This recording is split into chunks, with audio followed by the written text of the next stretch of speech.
test is in 4-part, Part 1, Part 2, Part 3, and Part 4. Now look at Part 1. Part 1. You will hear part of a lecture about studying history. First, you have some time to look at questions 1 to 3.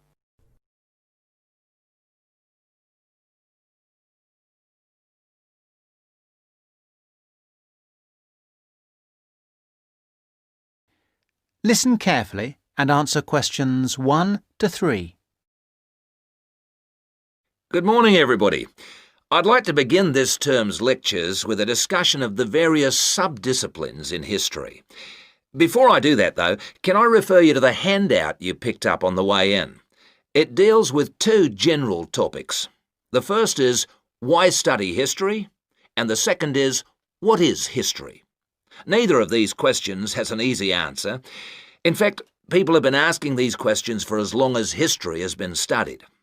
However, as you are mostly new students to this subject, and we have some students of economics with us also, I feel you should have some background to these basic questions. Anyway, it's all in the handout. I might add that, for me personally, the most important reason for studying history is that I find it exciting. Our ancestors can remain, if we want them to, a mystery, a closed book, a blackness that we never see into, or we can come to know what motivated them and discover how that led to the world we live in today. Before you hear the rest of the conversation, you have some time to look at questions 4 to 10.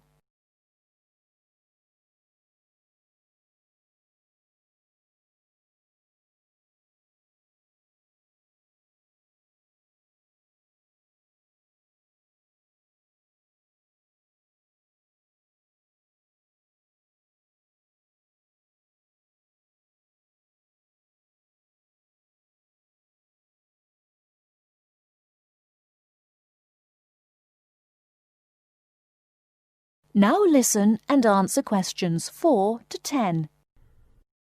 Now answer questions 4 to 10.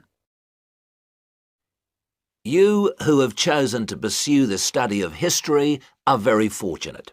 This is a time when we can talk not just about history, but histories. Traditionally, history was seen as one subject, and the subject matter was clear. It was about kings and queens and wars. Additionally, it was about states and empires, or groups of states. This is what we now call political history. The subtopics were the parts of the world, for example, the history of China or of France. History has moved on somewhat, and we can learn a lot about current views of history by looking at the proposed lecture topics in our leading universities. In fact, you'll see that even the simplest definition of history, that it is about what happened in the past, is up for grabs. Some of the more, how shall I put it, progressive areas of study are as much about what should happen in the future. One example of this is the field of postmodern history. Likewise, feminist history looks at the past to make sure the future will be different, and it uses the past to assist in its efforts to make the future as it wants it to be. Somewhere in the middle of these two extremes lie a range of areas of study which have developed over the modern period, replacing the traditional idea of political history. These are by now mostly well established. You can study social history or economic history.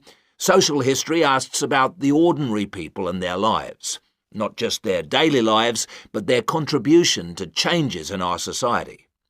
Ordinary people have desires and wishes which they try to put into effect, and this has a massive effect on social development which was not fully understood in the traditional study of history.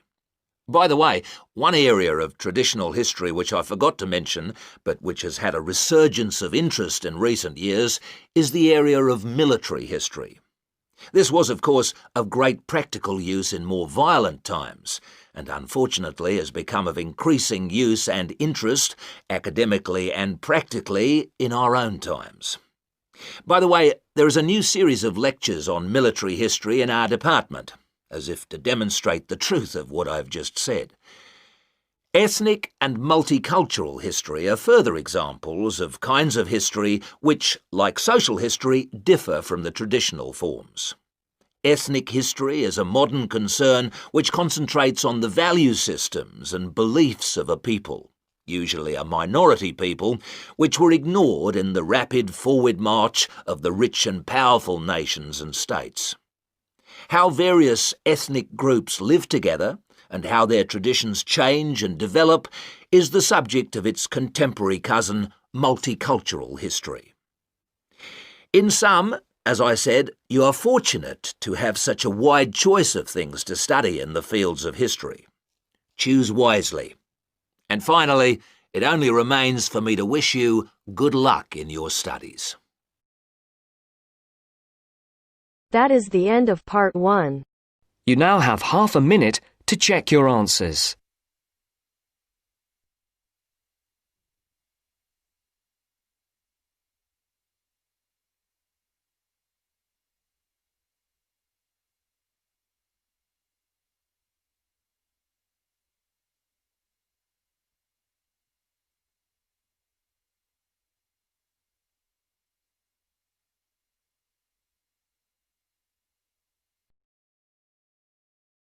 Now turns to part 2. Part 2. There a discussion between a college receptionist, Denise, and a student named VJ about learning a language. In the first part of the discussion, they are talking about the course VJ will study. First, you have some time to look at questions 11 to 17.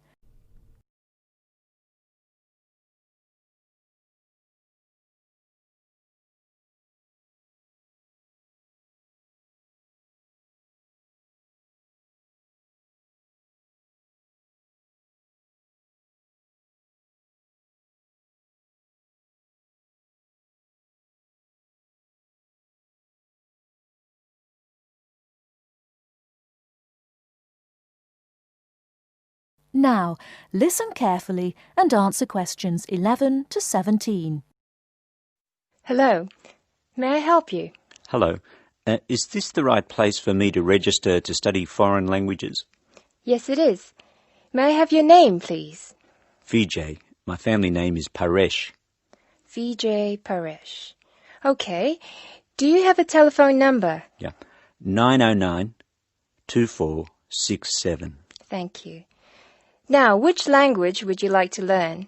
We offer French, Italian, Cantonese, Mandarin, Spanish, Portuguese. I'd like to learn Spanish, please.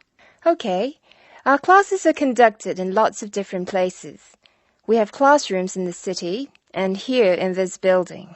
What's this building called? This is Building A. I work near here, so it'd be best to study in Building A. What time do you want to come to lessons? They go on for 3 hours and they start at 10 a.m., 4 p.m. and 6 p.m. I wish I could come to the daytime lessons, but I can't. So 6 p.m, please. That's our most popular time, of course. Have you ever studied Spanish before? No, I haven't. We describe our classes by level and number. Your class is called Elementary 1. Okay. When will classes start? Elementary 1 begins, just a minute. It begins on August 10. Great. Now what else do I have to do? Before you hear the rest of the talk, you have some time to look at questions 18 to 20.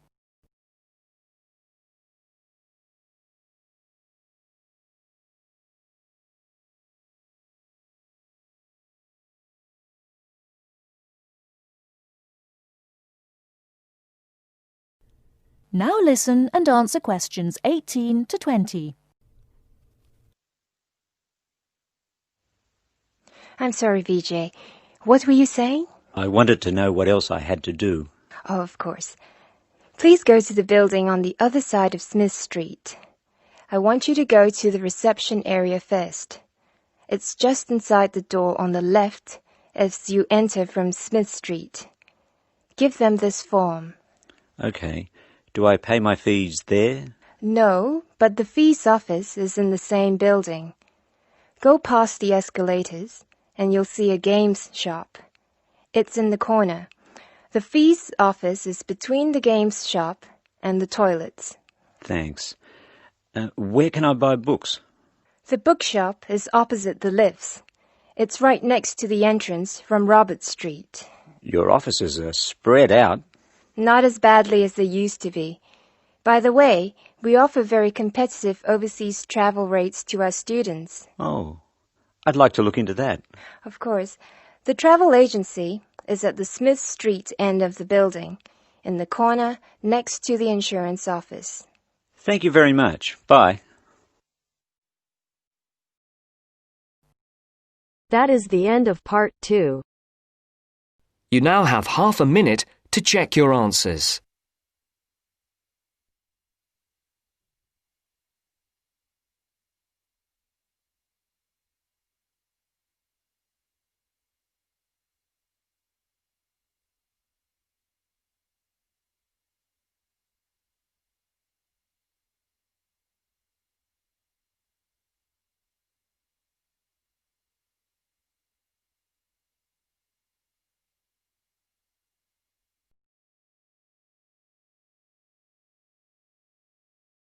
Now turns to part 3. Part 3. You will hear a tutor and some students talking about an assignment. Listen carefully and answer questions 21 to 26.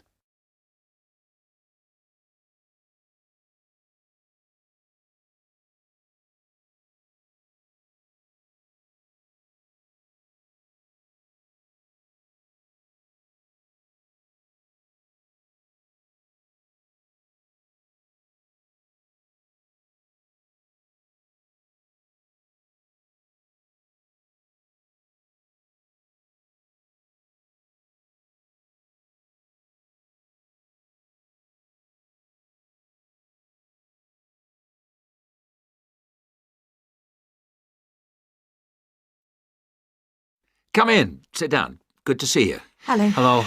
Now, this assignment. The best thing we can do, I think, is to think how we can approach it. The main point is to investigate television, but not what's happened in the past. I was thinking that it would be necessary to go over the new media first and then... Yes, that's a way to make a start, but you need to do that quite briefly. But it's quite a complex topic. Yeah, I agree, but the emphasis must be on the future development of television as a cultural phenomenon. Yes. I've been reading the talk by Ashley Highfield. All right, and what do you take from that? What are the things that are competing with television? Well, to start with, there is the games console. Then there is the personal computer and the internet. Then again, the mobile phone with its capability of games and puzzles. And, of course, internet access. Lastly, there is the iPod with the possibility of listening to music wherever you go. Good, you've understood that. Now, which of these presents the greatest competition for television? Well, according to the research, it's video games. Yes, that's true at present, but in the future... I think the phone will present the greatest threat then. And why? Because it's mobile, portable, and it's developing fast. Yeah, I think you're right. You need always to look to the future and try to assess how things will develop, as we said. Good. Now, you need to move on to the new social trends in connection with television. Is one of them the idea that programmes might become shorter and shorter? Ah, yes. The average program might be 10 minutes. Or even less, just mini-programs, say 4 to 5 minutes long. Now, do you think you can get access to all the materials you need? The problem at the moment is the library. Oh, yes? What's happening there? There's a tremendous amount of noise because of the new extension they are building. It's quite impossible to work there. They are stopping work for a week next week, I believe, and then all the sections will be open. There's a hold-up because some roof tiles have not arrived, so there'll be peace for that week. But then after that, the media studies section will be closed for a week and all the noise and dirt will start up again. Yes, the sociology section will be open, and there's some good stuff there for you on this topic, and it's further away from the noise. Yes, I don't think the sociology section is affected at all, and neither is the journal section. No. Obviously, they're rotating the closures, and it was sociology's turn to close for a week last term. I think we should make a complaint. Yeah, I think you should. I've had a word with the library staff. They are very sympathetic, but... They are affected by these works just as we are. If I were you, I'd make a complaint directly to the premises committee. They only meet once a year, but in fact I know they're having a meeting next Tuesday. You might like to make contact with them, but don't say that I suggested this. Yes. But the Students' Union might be better since they are independent of the university. That's true, but I can't imagine that people haven't already approached them about this. Let's try the premises committee. Good idea. Why not? OK. Now, don't forget I need a copy of your dissertations by email and 2 copies in print, that is, on paper. If you give the reprographics office 24 hours' notice, they'll make copies for you. And if you give them my details, they'll send those copies directly to me. They won't send copies to you, so you'll need to take your own copy personally from them. Good. Any questions? Before you hear the rest of the talk, you have some time to look at questions 27 to 30.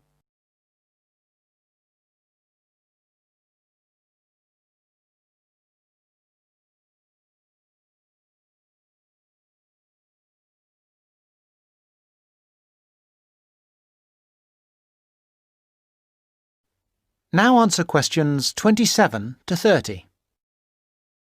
One little thing was just that I wondered whether we should actually talk about that famous website. You know the one, YouTube. Ah, I was rather hoping you hadn't overlooked that. Good point. It's mostly homemade videos. I suppose you could say that each video is a television version of a podcast. Anything else? Yes, I've got a question, I'm afraid.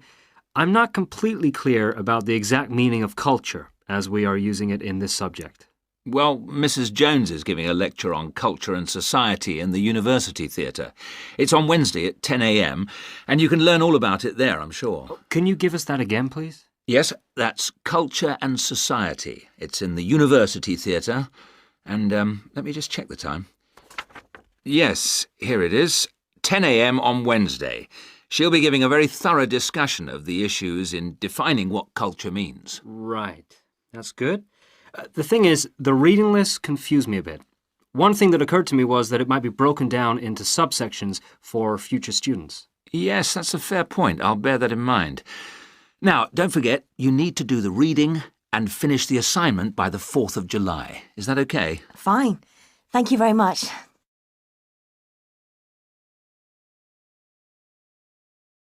That is the end of part 3. You now have half a minute to check your answers.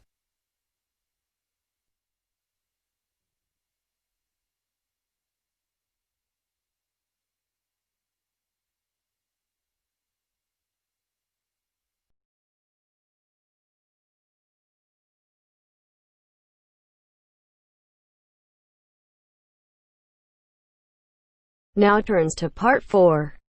Part 4. This morning, I'd like to look at the whole issue of contemporary art. What it is, how do we interpret it, what are its uses, and does art, in effect, have any advantages or disadvantages for society? First, you have some time to look at questions 31 to 40.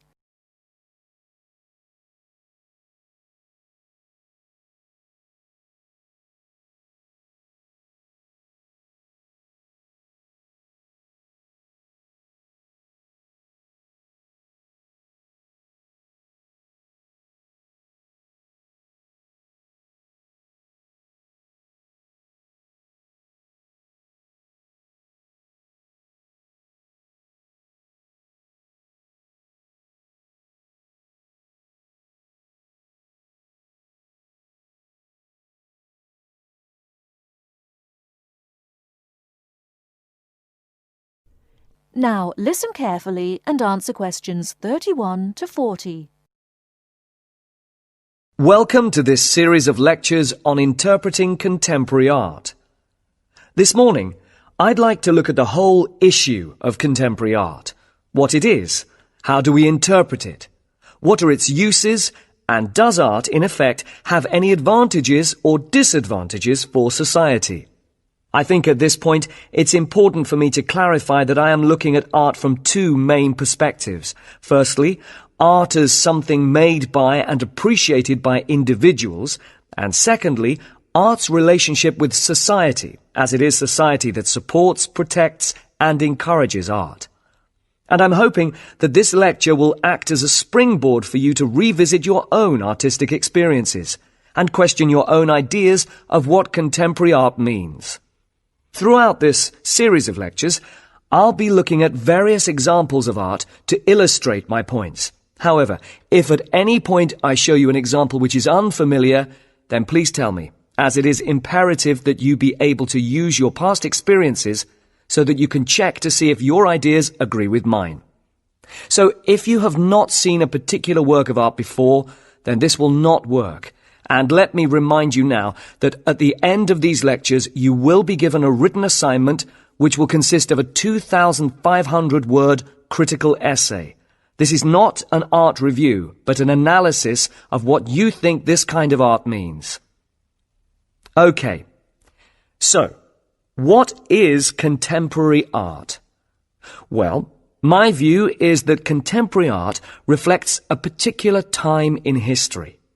In terms of Western civilization, this is the period that became known as the Renaissance, which began roughly in 1450. But this becomes confusing as the modern era is also considered to be from 1789, from the time of the French Revolution. Added to this are modern ideas and modern art that developed from 1890. This period has also been called the turn of the century. To try and somehow bring all these periods together, I shall define contemporary art as any art created from 1920 up until the present day. Turning now to the question of whether or not art is useful for society. Well, when we look back at the history of the West, we can see that there has been a tradition, especially in Western Europe, of art that was official. This meant that the government sponsored or subsidized the art. It could be said, therefore, that art has a cultural use, in that it can represent both the culture and history of a country. And let's remember what I said earlier, that this is both the history and culture of a particular time. Now, the disadvantage of this kind of official art is that it tends to be academic. And by that, I mean it is art that requires the person looking at it to be educated in art, at least to some extent. So it seems to me that this restricts this type of art to a particular social group. And whether you agree with this concept or not will depend on if you believe that art should be accessible to everyone. Of course, with the rapid developments in technology and advertising, the television, computer, and various forms of digital media, art has changed. And although there will always be a need for art to be subsidized by governments, we see today art forms that are surviving on individual subsidy. Sometimes this is through the support of wealthy patrons, such as businessmen or famous people. But it also operates on a more simple level. I refer here to the art that is done on walls and in streets, sometimes called amateur art. But it is the art of graffiti, and it is now accepted as an art form in itself. So here we come to what I see as another advantage for society, in that art is a means by which people can express their ideas, their feelings. Of course, in the case of graffiti, there is much debate as to whether the advantages outweigh the more negative side, which is when graffiti artists paint on public buildings.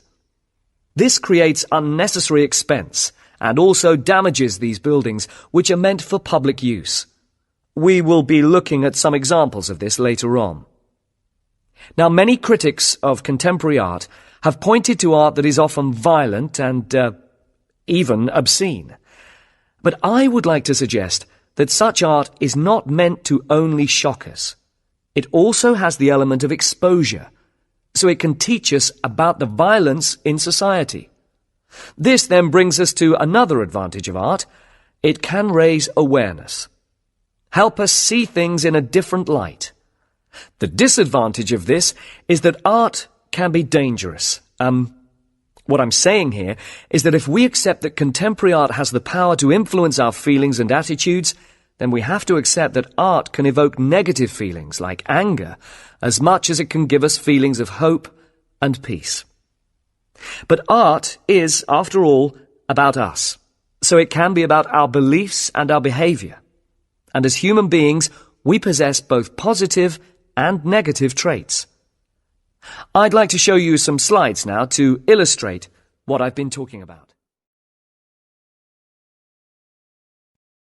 That is the end of part 4. You now have half a minute to check your answers.